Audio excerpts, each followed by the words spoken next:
Hello everyone and welcome to the next session of Core Java.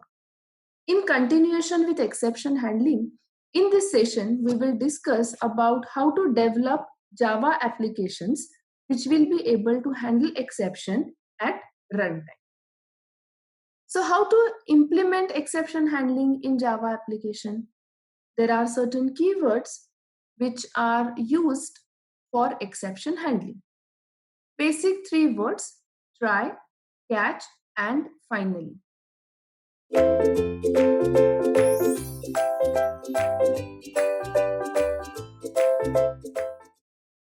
Basic three keywords as try, catch, and finally.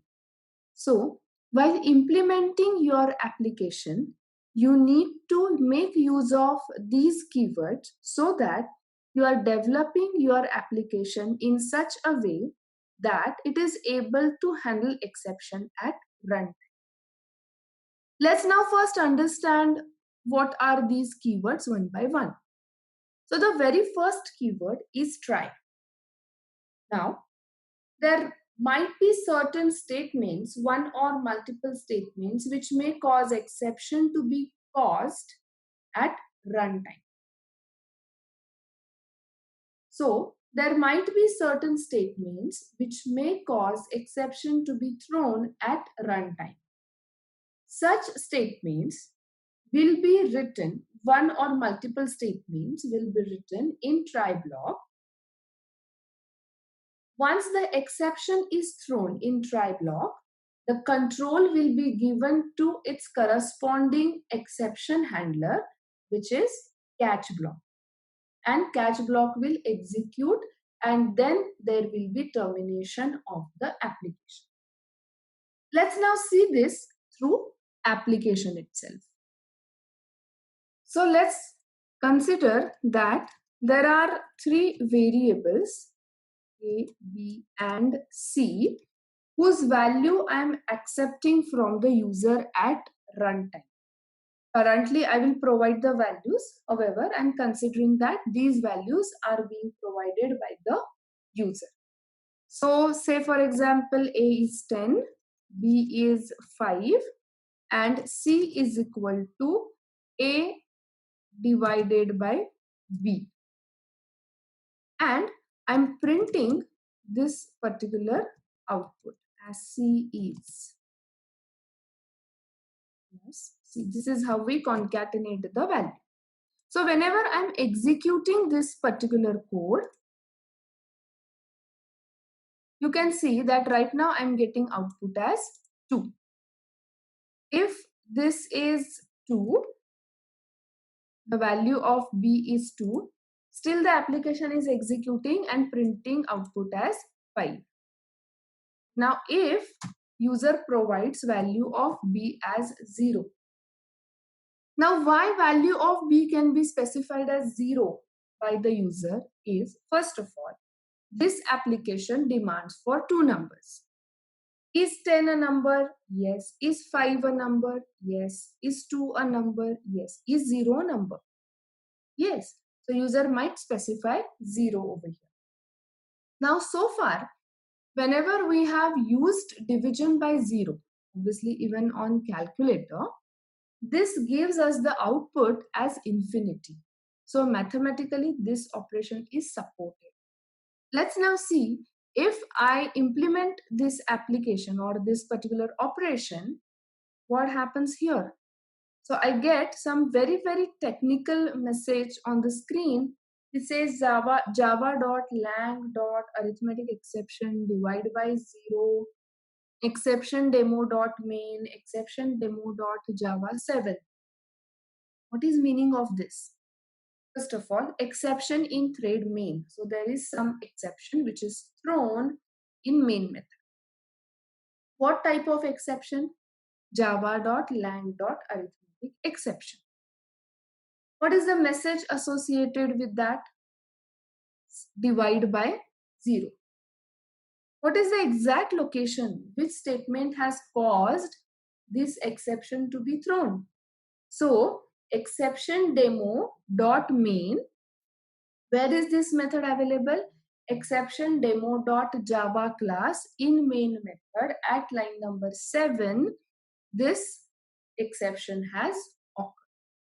So what we will do, we will write this particular code which is causing exception to be thrown in the try block.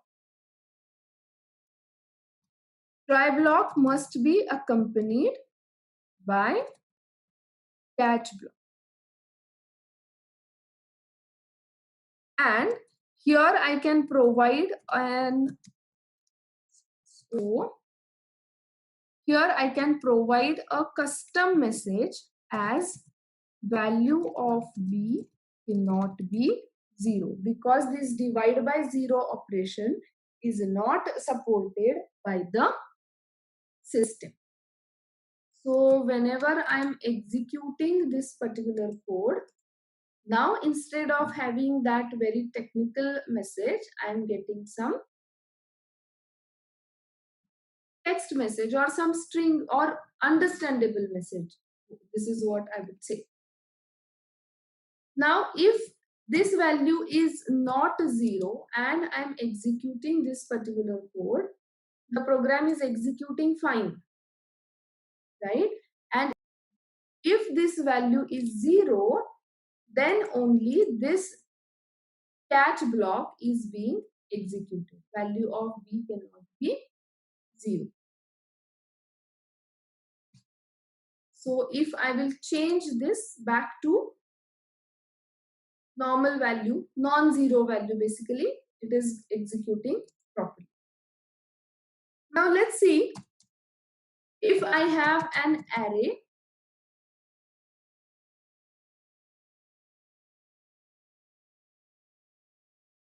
equal to something like this.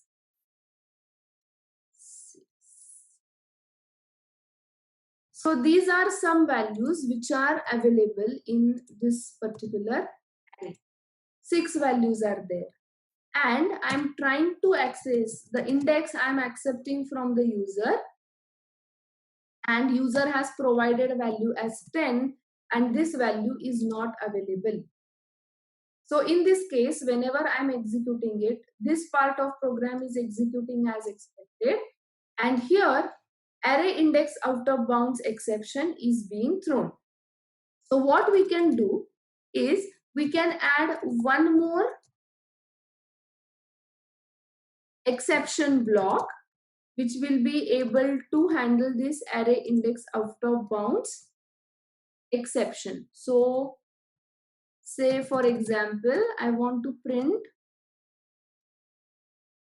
invalid array index.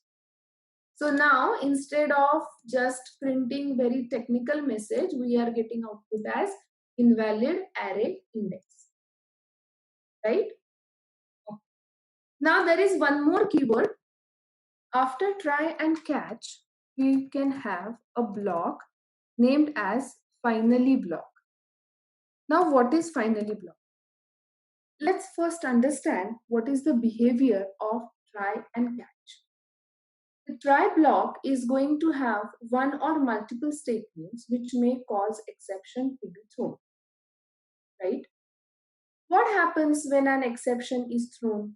Let's see that I'm keeping this as 0 and here no exception is thrown. So let's first understand the ideal condition. See 5, right? So I don't have any exception thrown at all in my application. So it says C is 2 and 2. So whatever element available at array 1, index 1 is 2. Fine. So this is working absolutely okay. Now, user has entered this particular value as 0. So now whenever I'm executing this particular code, exception has thrown at this particular line. Arithmetic exception handler is executed and my application is being terminated. What about remaining code? What happens whenever any exception has occurred in any block? that block will be exited, its corresponding exception handler will be executed, and then the application will get terminated. This is the behavior of try and catch. So control will never go back to the try block once the exception is thrown. So what is required? There might be certain code which must be executed irrespective of exception is thrown or not thrown. Say for example, I need to work with files. So I have opened the file. I want to perform read-write operation in the file, and at the end, it is mandatory to close that file. Now, before I close that file, if any exception is thrown, then that statement will not get executed. That means I cannot guarantee that all the statements in try block will get executed for sure. So such statements which are mandatory to get executed when the application is terminated, those statements we can write into finally block, because finally block gets executed irrespective of exception is thrown or not. So let's see the condition when exception is thrown. So value of B cannot be 0. Exception is thrown. Exception handler is executed.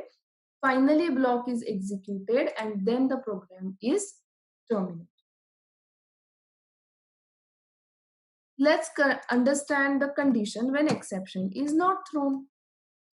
So when exception is not thrown, still the program is executed. Catch block is not executed, obviously, because exception is not thrown, so no need to handle. But finally block is executed, as finally block will get executed irrespective of exception is thrown or not thrown in the application.